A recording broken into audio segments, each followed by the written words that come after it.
Ke-11, tidak boleh menceritakan perempuan lain. Bismillahirrahmanirrahim. An Abdillah bin Mas'ud radhiyallahu anhu qala an-nabiy sallallahu alaihi wasallam la tubashirul mar'atul mar'ata fatana'ataha li zawjiha ka'annahu yanzuru ilaiha. Artinya dari Abdullah bin Mas'ud, ia berkata, Nabi sallallahu alaihi wasallam bersabda, Janganlah seorang istri menceritakan sifat-sifat wanita lain kepada suaminya sehingga seolah-olah ia melihatnya. Hadis riwayat Bukhari. Ke-12, wanita adalah aurat. Bismillahirrahmanirrahim. An Abdillah an Nabi sallallahu alaihi wasallam qala al-mar'atu auratun fa idza kharajat istashrafaha syaitan. Artinya dari Abdullah dari Nabi sallallahu alaihi wasallam bersabda, wanita adalah aurat dan jika keluar setan akan memperindahnya di mata laki-laki. Hadis riwayat Tirmizi. Ke-13, menyerupai lawan jenis. Bismillahirrahmanirrahim. Ani bani Abbas qala la'anan nabiyyu sallallahu alaihi wasallam al-mukhannathina min rijali wal mutarajjilati min nisa'i wa qala akhrijuhum min buyutikum. Qala fa akhrajan nabiyyu sallallahu alaihi wasallam fulanan wa akhraja Umar fulanan. Artinya dari Ibnu Abbas, dia berkata, Nabi Shallallahu Alaihi Wasallam melaknat para laki-laki yang menyerupai wanita dan para wanita yang menyerupai laki-laki. Sabdanya, keluarkanlah mereka dari rumah kalian. Ibnu Abbas melanjutkan, maka Nabi Shallallahu Alaihi Wasallam pernah mengeluarkan seorang fulan, begitu juga dengan Umar. Hadis riwayat Bukhari. Ke-14, upah pelacur. Bismillahirrahmanirrahim. An Abi Mas'ud al-Ansari anna Rasulullah sallallahu alaihi wasallam naha an thamanil kalbi wa mahril baghiyyi wa hulwanil kahini, ya'ni bimahril baghiyyi ma tu'tahul mar'atu 'ala zina wa hulwanul kahini rashwatuhu wa ma yu'ta 'ala ayatakahhana. Artinya dari Abu Mas'ud al-Ansari berkata, Rasulullah Shallallahu Alaihi Wasallam melarang memakan harta dari hasil penjualan anjing, upah pelacur dan upah dukun. Yang dimaksud dengan upah pelacur ialah harta yang diterima oleh seorang wanita dari hasil zina. Upah dukun adalah uang sogokan yang diberikan kepadanya atas jasa pelayanannya. Hadis riwayat Malik. Ke-15, bersedekah dengan pemberian suami. Bismillahirrahmanirrahim. An Asma radhiyallahu anha qalat qultu ya Rasulullah ma liya malun illa ma adkhala alayya Zubair fa atasaddaqu qala tasaddaqi wa la tu'i fa yu'a alayki. Artinya dari Asma radhiyallahu anha aku berkata, wahai Rasulullah, aku tidak mempunyai harta kecuali yang diberikan oleh Az-Zubair, apakah aku boleh bersedekah dengannya? Beliau menjawab, bersedekahlah dan jangan kamu tutup rapat guci tempat menyimpan makanan itu karena nanti Allah menutup rezekimu. Hadis riwayat Bukhari.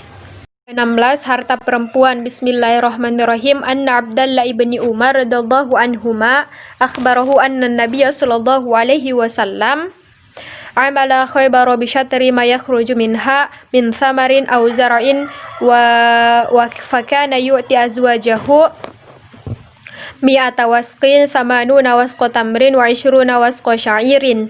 Faqasama Umar khaybara fa khayyaru azwajan nabiyyi sallallahu alaihi wasallam ayyuqti alahunna minal ma' wal ardi aw yumdi alahunna minhunna faminhunna man akhtaral arda wa minhunna man akhtaral wasqa wa kana Aisyatu ikhtarat arda. Artinya bahwa Abdullah bin Umar radhiyallahu anhuma mengabarkannya bahwa Nabi Shallallahu alaihi wasallam mempekerjakan orang untuk memanfaatkan tanah Khaybar dengan ketentuan upah dari hasilnya berupa kurma atau sayuran untuk pekerja. Beliau membagi-bagikan hasilnya untuk istri-istri beliau sebanyak 100 wasak, 80 wasak kurma dan 20 wasak gandum. Pada zamannya Umar radhiyallahu anhu membagi-bagikan tanah Khaybar. Maka istri-istri Nabi ada yang mendapatkan air atau sumur, tanah atau seperti hak mereka sebelumnya.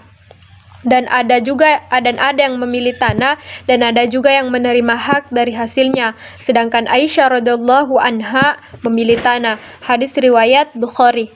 17, perlindungan perempuan. Bismillahirrahmanirrahim. Anna Aba Murwah maula Ummi Hani binti Abi Thalib akhbarahu annahu sami'a Ummi Hani binti Abi Thalib taqulu dhahabtu ila Rasulillah sallallahu alaihi wasallam amal fathi fa wajadtuhu yaktasilu wa Fatimatu ibnatuhu tasturuhu fasallamtu alaihi faqala man hadhihi faqultu ana ummu Hani bintu Abi Thalib faqala marhaban ummi Hani marhaban bi ummi Hani falamma faragha min ghuslihi qama fa shalla thamana raka'atin multahifan wa fi thawbin wahidin faqultu ya Rasulullah za'ama ibnu ummi Ali qad annahu qatilun rajulan qad ajartuhu fulanu ibnu Hubairah faqala Rasulullah sallallahu alaihi wasallam qad ajarna min ajarti ummahani qalat ummuhani dzalika tuha. Artinya bahwasanya Abu Murrah mantan budak Ummu Hani bin Abu Thalib mengabarkan kepadanya bahwa ia mendengar Ummu Hani binti Abu Thalib berkata, aku berkunjung kepada Rasulullah Shallallahu Alaihi Wasallam pada hari pembebasan Mekah. Aku dapati beliau mandi sementara Fatimah putri beliau menutupinya dengan tabir. Ummu Hani bin Abu Thalib berkata, lantas aku memberi salam kepada beliau, lalu beliau bertanya, siapakah ini? Aku menjawab, aku Ummu Hani binti Abu Thalib. Lalu beliau bertanya, selamat datang wahai Ummu Hani. Setelah selesai mandi, beliau sholat 8 rakaat dengan berselimut pada satu baju. Setelah selesai sholat, aku berkata, wahai Rasulullah, anak ibuku Ali mengatakan bahwa ia akan membunuh orang yang aku lindungi, Fulan bin Hubairah. Maka Rasulullah Shallallahu Alaihi Wasallam bersabda, aku melindungi orang yang kamu lindungi, wahai Ummu Hani. Ummu Hani berkata, pada saat itu adalah waktu duha. Hadis riwayat Bukhari. 18. Bayat perempuan. Bismillahirrahmanirrahim. Anna Aisyah radhiyallahu anha qalat kana an-nabiy sallallahu alaihi wasallam yubayyi'un nisa bil kalami bihazil ayah la yusyrikna billahi syai'an. Qalat wa ma massat yadu Rasulillah sallallahu alaihi wasallam yadam mar'atin illa mar'atan yamlikuha. Artinya dari Aisyah radhiyallahu anha berkata, Nabi sallallahu alaihi wasallam membayat wanita cukup dengan lisan atau tidak berjabat tangan. Dengan ini tidak menyekutukan Allah dengan sesuatu apapun. Kata Aisyah, tangan Rasulullah Shallallahu Alaihi Wasallam sama sekali tidak pernah menyentuh wanita lain kecuali wanita yang dimilikinya atau istrinya. Hadis riwayat Bukhari. Ke-19. Pemimpin perang perempuan. Bismillahirrahmanirrahim. An Abu Musa Mari Abdullah bin Ziyad al-Asadi qala lamma sara Talha wa Zubair wa Aisyatu bil Basra ba'asa Aliyun Ammar ibn Yasir wa Hasan ibn Ali faqadima alaina al-Kufa fasu'ida al-mimbar wa kana al-Hasan ibn Ali fawqa al-mimbar fi a'lahu wa qama Ammar asfala min al-Hasan fajatama'na ilaihi fahasibatu Ammar yaqulu anna Aisyata qad sarat ila al-Basra wa wallahi anna li zawjatu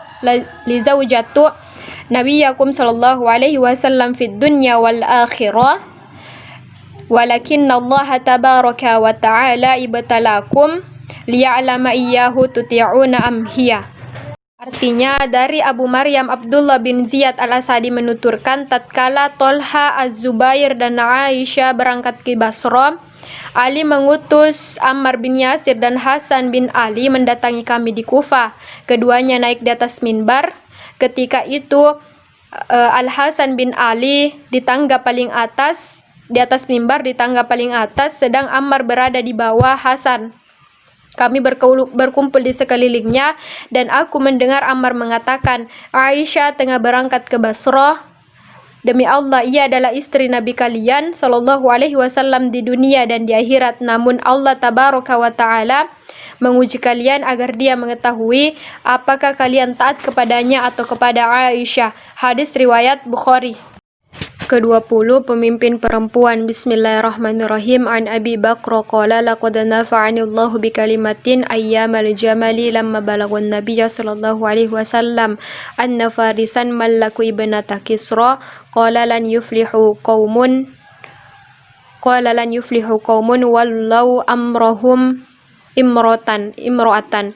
Artinya dari Abu Bakar mengatakan, dikala berlangsung hari-hari perang Jamal, aku telah memperoleh pelajaran dari pesan baginda Nabi, tepatnya ketika beliau Shallallahu Alaihi Wasallam tahu bahwa kerajaan Persia mengangkat anak perempuan Kisra sebagai raja.